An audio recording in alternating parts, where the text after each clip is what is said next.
everyone, it's Emma, and today we are going to be talking about the most anticipated books of 2018.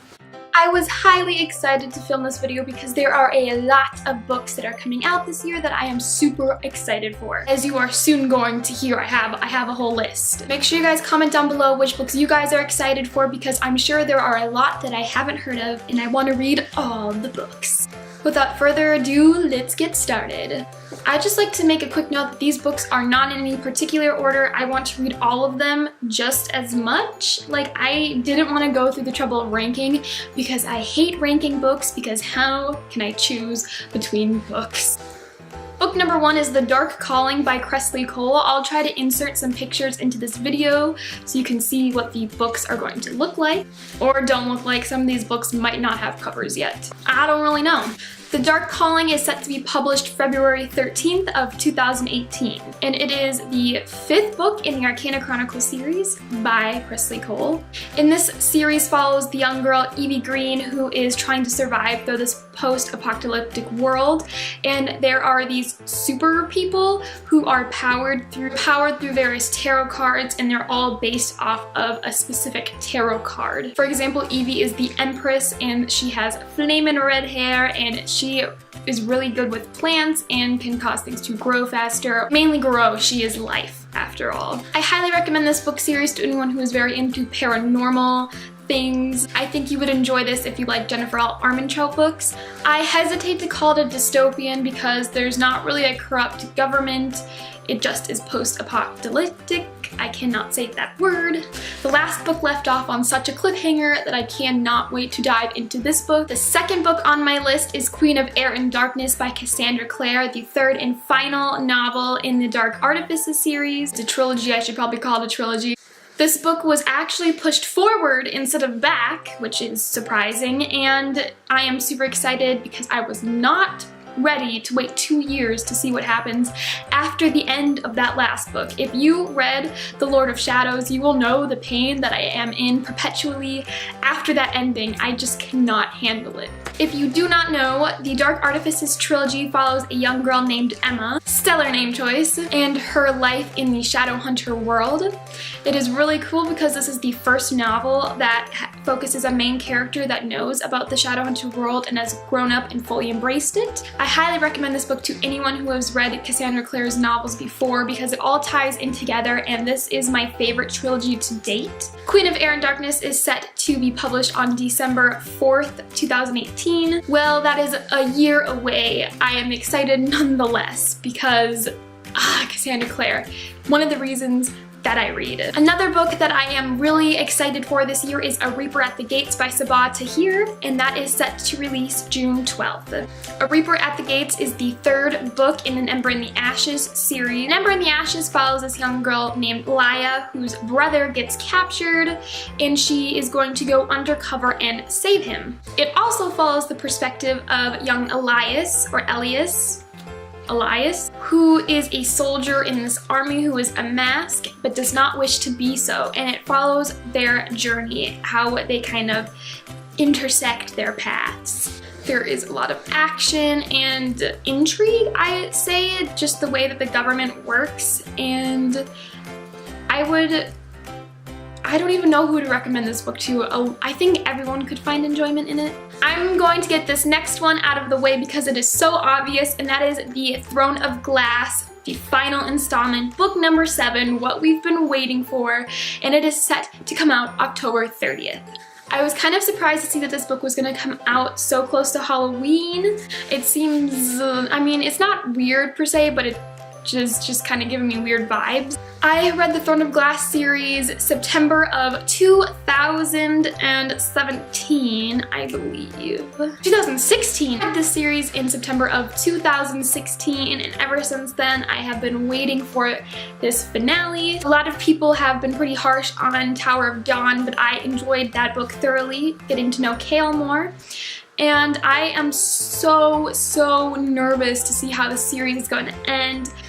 If you know how Empire of Storms ended, whether you liked it or not, you know what I'm talking about. I'm trying really hard not to spoil any of these books for you, but boy, I don't know how I'm gonna wait all the way to October. I mean, that's a year away. I would recommend the Throne of Glass series to anyone who likes fantasy. I feel like you have a potential interest in this book. I just feel as if fantasy is such a broad spectrum of books these days that if you have an interest, you're going to like this book.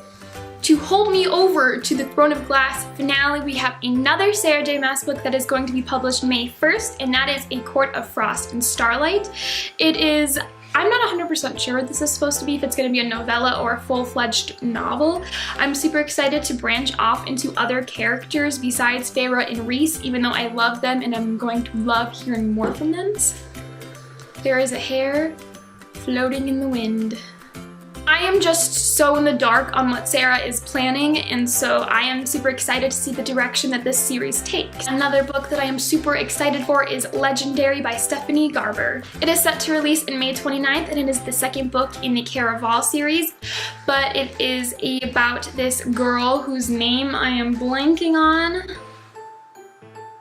Yeah, I can't remember her name, who is invited to this huge carnival or caraval, and it is hosted annually in different locations all over the world, and her sister are invited, and they are just going to experience and watch this caraval. Little do they know that they are the center of Caraval this year and have a very intricate role to play. There is one thing, I kept kind of thinking it was going to go in one direction, but then it kind of went in a more obvious direction. But if you just kind of go into this book with wanting to enjoy a good read and not expecting too much from it, then I think you will like this novel. We are getting down to the final three, and I am so excited for all these books. Yeah. This book is a little on the controversial side. You either really love it or you really hate it, and that is Warstone by Stephanie. No, it is not. I was gonna say Stephanie Meyer. That is not right. And that is Warstorm by Victoria Aveyard. This is the fourth book in the series. Warstorm is set to release May 15th.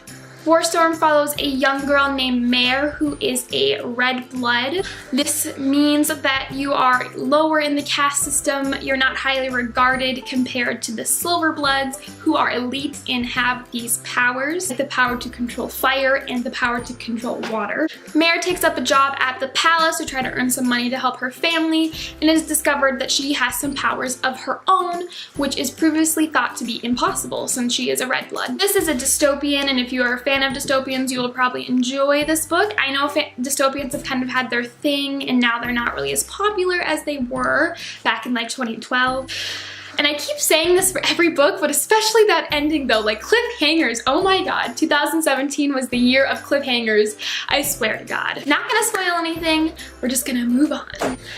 The second to last book I'm going to talk about in this video is Obsidian by Jay Kristoff and Amy Kaufman. It is the third and final series in the EYELINER trilogy, and it is set to release March 13th. These books are a whirlwind of fun. They are sci-fi. Each book has a different set of characters, and I believe the third book is going to intertwine those characters and we're going to get to see them meet, which I am so pumped for. EYELINER follows these two characters, Ezra and Katie. Ezra and Katie are forced to flee their home planet because it is invaded, and they are on a ship called the Alexander that is desperately trying to run away from the people that are invading them and get to a safe spaceport. That is not their only problem, however. There are things going on inside the ship that are going to cause lots of problems that I won't spoiler on. The second book follows different people, and I'm not going to talk about that just so nothing gets spoiled. You will highly like the series if you are into sci-fi. But the last book is The Fates Divide by Veronica Roth. It is the second installment in the Carve the Mark series, but this is another sci-fi book that takes place on one planet where these two very different groups of people live. They are enemies. It kind of reminds me of Romeo and Juliet with how the two sides hate each other so much. So if you're into a sci-fi, once again, I think you'll really like this book. The Fates Divide is set to release April 10th. I just kind of want to see the direction the series goes in. Those are all the books or the ones I could think of that I'm really looking forward to reading in 2018. If you have any other books that you think that I should read in 2018, make sure to comment that down below. And if you are looking forward to any of these books, make sure to also tell me that. Which books are you looking forward to? Which ones are you not looking forward to? What genres do you like the most? I don't know. Tell me everything. I want to know it all. I hope you guys have a fantastic day, and I will be back with a video soon. Bye!